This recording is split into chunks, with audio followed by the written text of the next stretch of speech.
की मौत का मामला 6 दिन बाद भी शांत होता दिखाई नहीं दे रहा। पुलिस की भूमिका को लेकर लगातार सवाल उठाए जा रहे हैं और मामला अब सुप्रीम कोर्ट तक पहुंच गया है। एनकाउंटर की निष्पक्ष जांच और पीड़ित परिवार के लिए इंसाफ के लिए सुप्रीम कोर्ट में 2 याचिका दायर की गई है। पहली याचिका वकील नरेंद्र मिश्रा ने दायर की है, जबकि दूसरी याचिका वकील विशाल तिवारी ने लगाई है।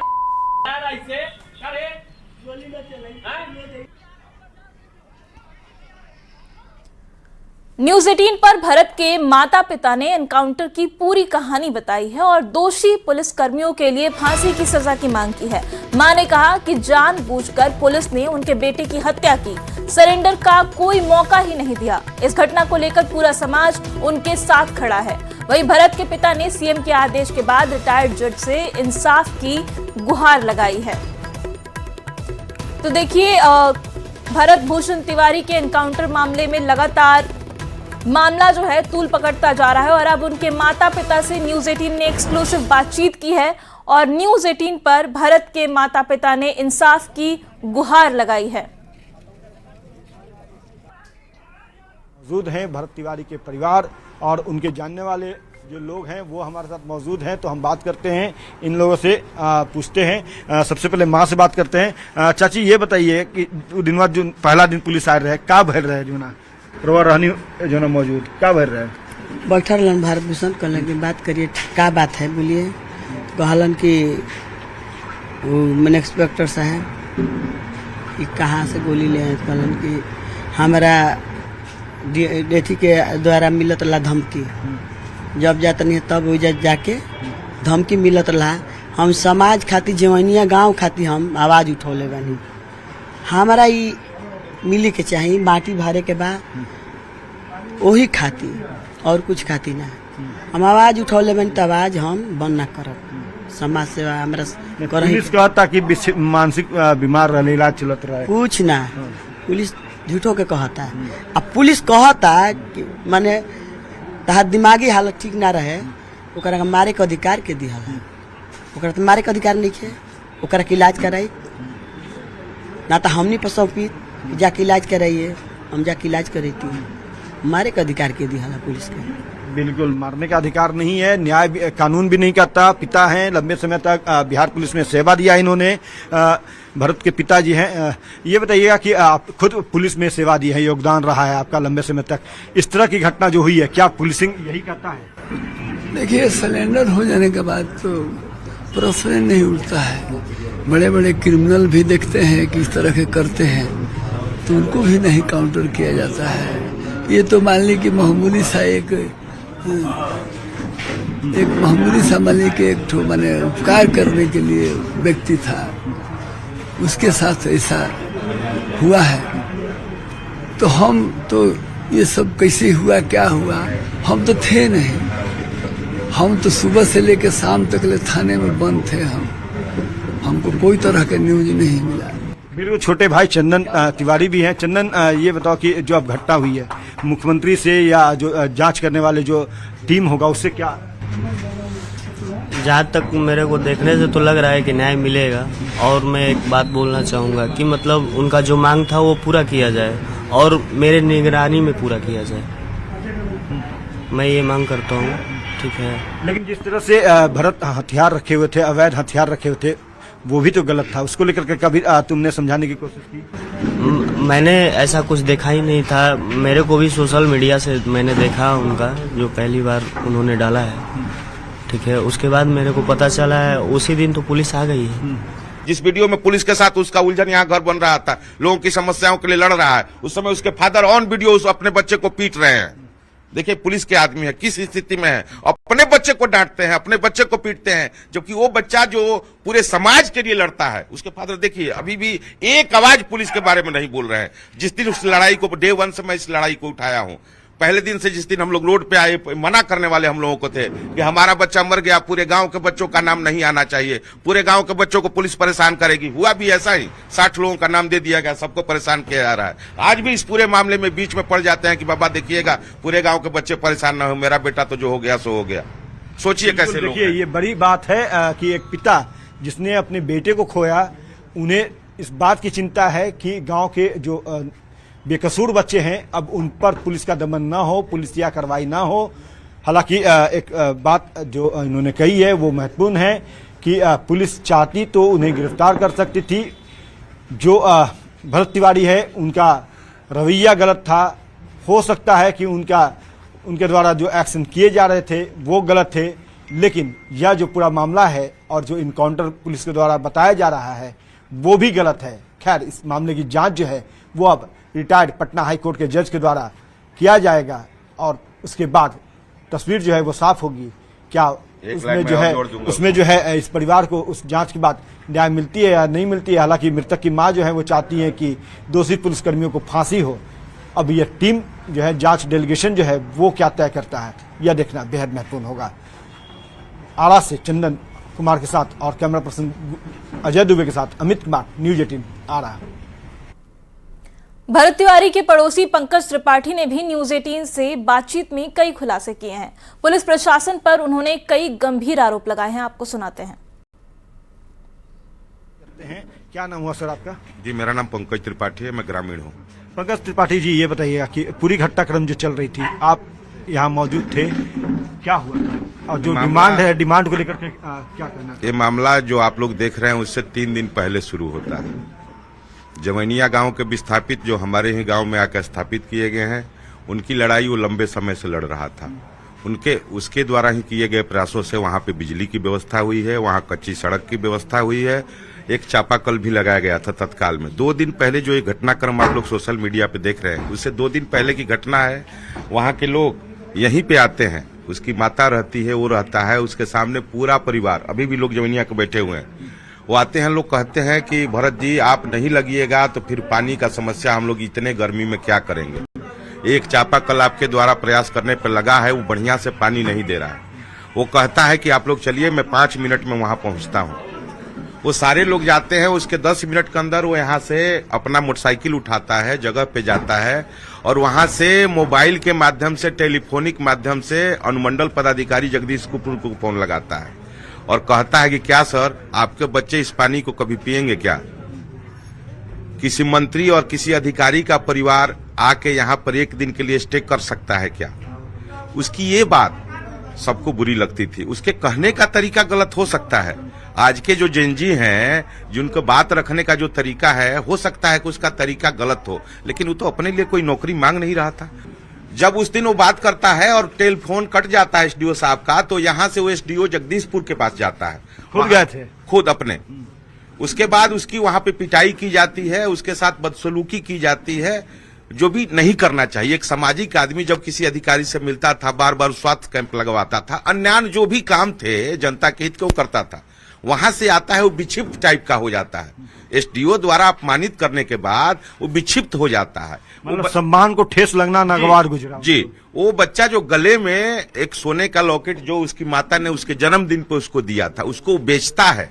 और बताइए बिहार सरकार में किस तरह से हथियार उपलब्ध है कि 10 मिनट में वो बच्चा हथियार खरीद लेता है और उसी दिन एसडीओ के द्वारा उसके ऊपर एक केस किया जाता है। उसकी पिटाई के बाद एसडीओ साहब के द्वारा उसके ऊपर पहला केस किया जाता है। उस केस के एवज में जो आप पहले दिन की घटना आप लोग देख रहे हैं, जो पुलिस बैठी है वो हथियार लहरा रहा है, वो जानता था कि इस पिटाई के बाद एसडीओ मानने वाला नहीं। बहुत सारी चीजें। बिहार का कुख्यात हत्यारा ललन सिंह उत्तर प्रदेश के सहारनपुर में मार गिराया गया है। एसटीएफ ने एनकाउंटर में उसे ढेर कर दिया है। ललन सिंह पर 1,25,000 रुपए का इनाम था। ललन सिंह मूल रूप से बिहार के समस्तीपुर का रहने वाला था। उस पर यूपी बिहार में हत्या, लूट, डकैती समेत कई मामले दर्ज थे। 2022 में वाराणसी में उसने सब इंस्पेक्टर को गोली मारी थी। बिहार में उस पर 2 सब इंस्पेक्टर, एक बैंक कैशियर, एक सिक्योरिटी गार्ड समेत 7 की हत्या के मामले दर्ज हैं। ललन सिंह समस्तीपुर के मोहिद्दीन नगर थाना क्षेत्र के आनंद गुलवा गांव का रहने वाला था। नवंबर 2022 में इसके 2 भाई भी एनकाउंटर में ढेर किए गए थे। पटना के बाढ़ में बैंक लूट की घटना को अंजाम देने के बाद यहां से फरार होकर तीनों भाई वाराणसी भाग गए थे। जबकि पुलिस ने वाराणसी में एनकाउंटर किया तो इसके 2 भाई मारे गए और ललन उस वक्त बच गया था। तीनों भाई ब्रदर्स गैंग के नाम से मशहूर थे और अब इनका सफाया हो चुका है। कुख्यात ललन सिंह की यूपी, बिहार सहित कई राज्यों की पुलिस को तलाश थी। बिहार में हत्या और बैंक डकैती से जुड़ा इसका लंबा आपराधिक इतिहास भी रहा है। ललन सिंह मूल रूप से समस्तीपुर के मोहिदुद्दीन नगर थाना क्षेत्र के आनंद गुलवा गांव का रहने वाला था। वो अपने भाइयों के साथ मिलकर एक संगठित अपराध गिरोह चलाता था। जांच एजेंसियों के मुताबिक ललन सिंह और उसका गिरोह पुलिसकर्मियों को निशाना बनाकर उनके सरकारी हथियार लूटता था। बाद में उन्हीं हथियारों का इस्तेमाल बैंक डकैती, कैश वैन लूट और दूसरी बड़ी आपराधिक घटनाओं में किया जाता था। बिहार में दर्ज कई संगीन मामलों में वांटेड ललन सिंह लगातार ठिकाने बदलकर पुलिस से बचता रहा। उसके खिलाफ कई जिलों में मुकदमे दर्ज थे और अलग अलग एजेंसियां उसकी तलाश में जुटी हुई थी। हाल के दिनों में उत्तर प्रदेश में भी हुई वारदातों के बाद उसकी गिरफ्तारी के लिए विशेष अभियान चलाया जा रहा था। ललन सिंह की मौत को पुलिस एक बड़ी सफलता मान रही है। अधिकारियों का कहना है कि उसके मारे जाने से बिहार और पूर्वी उत्तर प्रदेश में सक्रिय आपराधिक नेटवर्क को बड़ा झटका लगा है। पर्याय बन चुके ललन सिंह उर्फ लल्लन सहारनपुर में हुए पुलिस मुठभेड़ में ढेर हो गया है। मूल रूप से यह समस्तीपुर जिले के मोहिउद्दीन नगर थाना क्षेत्र के आनंद गोलवा गांव का रहने वाला था और अपने भाइयों के साथ मिलकर आपराधिक वारदात को यह अंजाम देता था। बताते चले कि यह ब्रदर्स गैंग के नाम से अपने गिरोह को चलाता था और मुख्य रूप से पुलिस के हथियार को लूटना, पुलिसकर्मी की हत्या करना, बैंक लूटना, कैश वैन को लूटना, ये इनका मुख्य कार्य हुआ करता था और कई मुकदमे इनके ऊपर दर्ज है। बाद में भी कैश वैन लूट और उस दौरान पुलिसकर्मी पर फायरिंग, हथियार लूटने का आरोप था और 9 सितंबर 2022 को ललन सिंह उर्फ ललन पटना जिला अदालत से शौचालय का दीवार तोड़ करके फरार हो गया था भाइयों के साथ और उसके बाद वह छुपने के लिए उत्तर प्रदेश के वाराणसी पहुंचे थे, जहां पुलिस एनकाउंटर में इसके 2 भाई ढेर हुए थे और वहां से ये बच निकला था, जिसके बाद से लगातार पुलिस को इसकी तलाश थी। ललन सिंह उर्फ ललन के ऊपर समस्तीपुर के मोहिउद्दीन नगर थाना एवं अन्य थाना क्षेत्र के अलावे बिहार के कई जिलों में और उत्तर प्रदेश में इसके ऊपर मुकदमा दर्ज था और पुलिस इसकी तलाश कर रही थी और इसी दौरान सहारनपुर में पुलिस एनकाउंटर में इसे ढेर कर दिया जाता है। ललन सिंह उर्फ ललन के ऊपर उत्तर प्रदेश में 1,25,000 का इनाम भी घोषित था और अब यह ढेर हो चुका है। Mukesh Kumar, news 18 network, Samastipur. MP, UP, Bihar से संदिग्ध आतंकियों की गिरफ्तारी के बाद अब एमपी एटीएस कई परतों को खंगालने में जुटी हुई है। सूत्रों के मुताबिक इस पूरे मामले में कुछ ऐसे इनपुट सामने आए हैं जिनसे एक बड़े नेटवर्क की जांच की दिशा आगे बढ़ती है। आतंकी साजिश के डिकोड और पीएफआई के मिशन 2047 को एक्सपोज करती ये रिपोर्ट देखिए।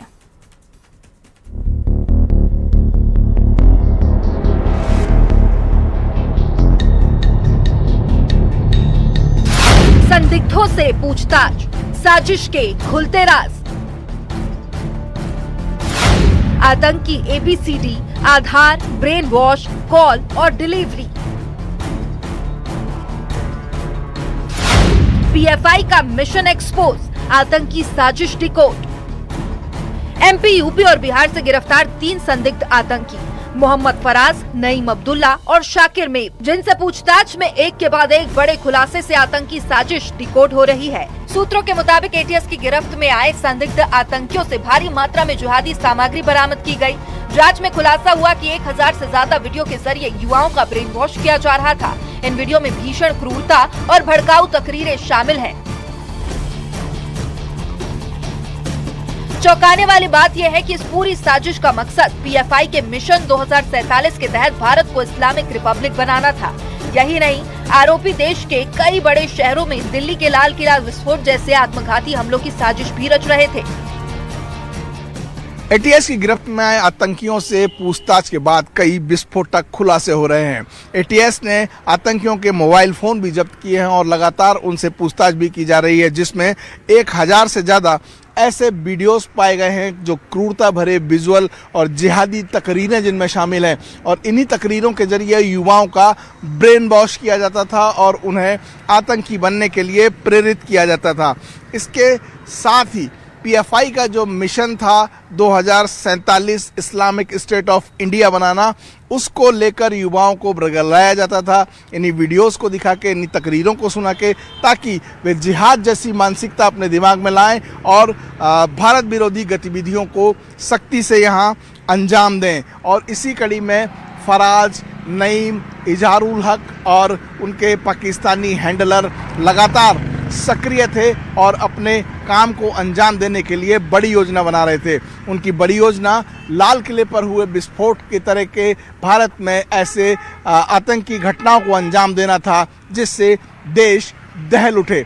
लेकिन एटीएस की कार्यवाही ने इनको इनके मंसूबों में कामयाब होने से पहले ही रोक दिया और अब गिरफ्तार आतंकियों से लगातार एटीएस की पूछताछ जारी है और सभी आतंकियों को आमने सामने बिठाकर भी इनसे पूछताछ की जाएगी, जिसमें कई और बड़े खुलासे होने की संभावना जताई जा रही है। एटीएस अब संदिग्ध आतंकियों के मोबाइल फोन, लैपटॉप और इलेक्ट्रॉनिक डिवाइस की जांच कर रही है। इन डिवाइस से मिले डेटा को फॉरेंसिक जांच के लिए भेजा गया है। जांच एजेंसियों का फोकस अब इस बात पर है कि इन डिजिटल डिवाइस में मौजूद जानकारी का इस्तेमाल किस तरह किया गया और इसका नेटवर्क कितना बड़ा हो सकता है। Bureau report, news 18। आपने अक्सर सुना होगा कि नोट डबल कर देंगे, ऐसा मंत्र फूकेंगे कि आप बन जाएंगे करोड़पति। तो आज आपको करोड़ों के नोट दिखाते हैं, नोटों की गड्डियों वाला वीडियो भी दिखाएंगे। लेकिन इस डबल नोट के माया जाल का क्लाइमैक्स कर देगा आपको हैरान। ऐसे अंधविश्वास और ठगी से सावधान रहिए।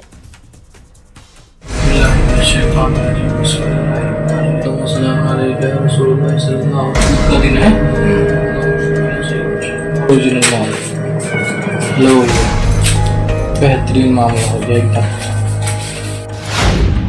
तंत्र मंत्र नोट छू मंत्र,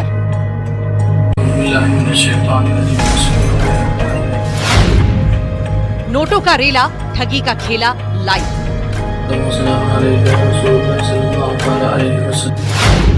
ऐसे लगाया शिकार को चूना। का दिन है।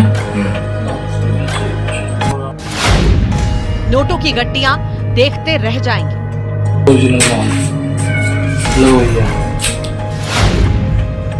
डबल मनी का खेल, 1 करोड़ 80 लाख की ठगी। का दिन है। लालच करके फंस गए रे बाबा।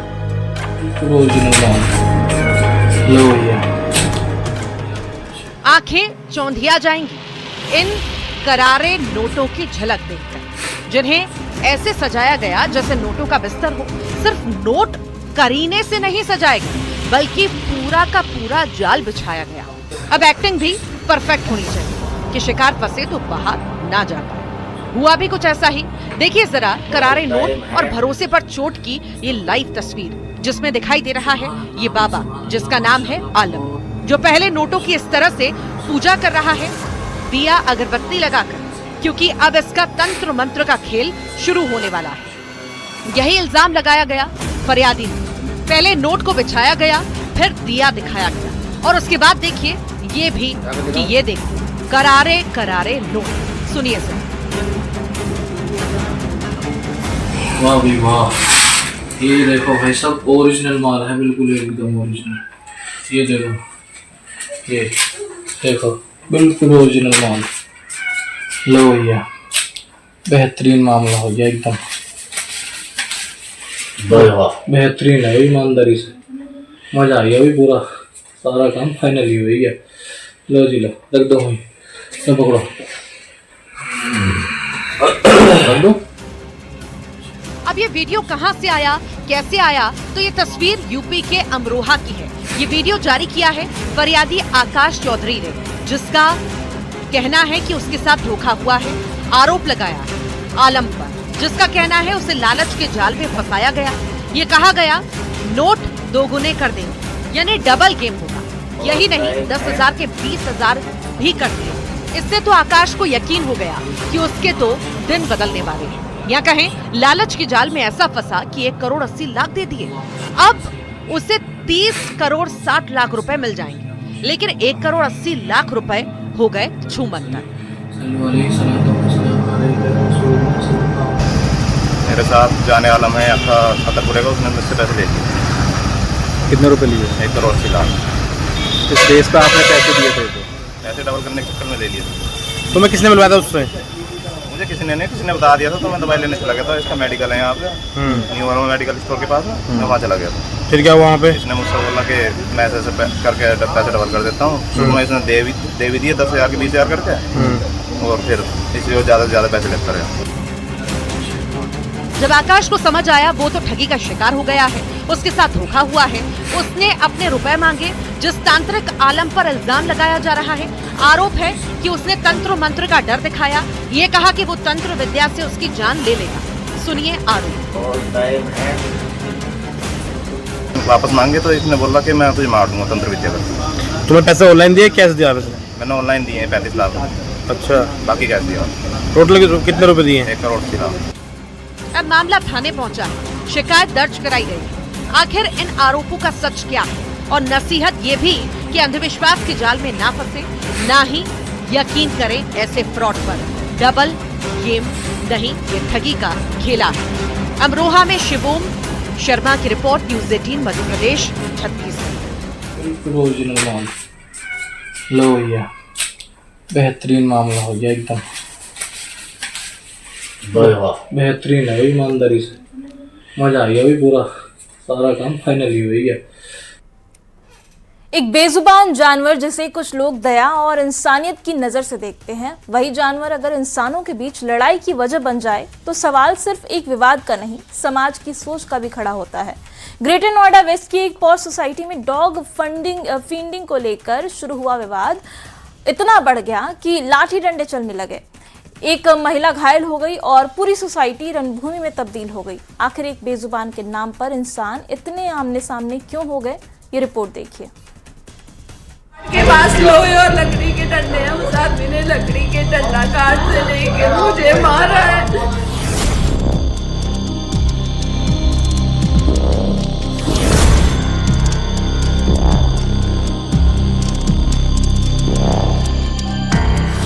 कुत्तों को खाना खिलाना पड़ा भारी, डॉग लवर पर बरसे लाठी डंडे। सोसाइटी में इंसान बनाम इंसान की जंग, एक बेजबान की खातिर हिंसा का तूफान। ग्रेटर नोएडा वेस्ट में हुआ हंगामा।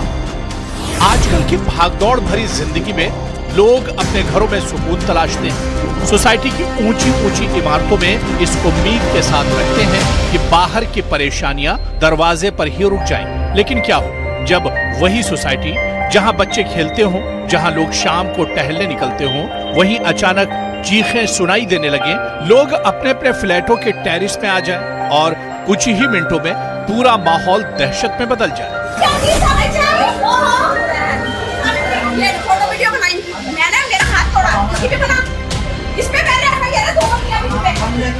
ग्रेटर नोएडा वेस्ट की गौर सिटी 2 स्थित 14th एवेन्यू सोसाइटी में कुछ ऐसा ही देखने को मिला।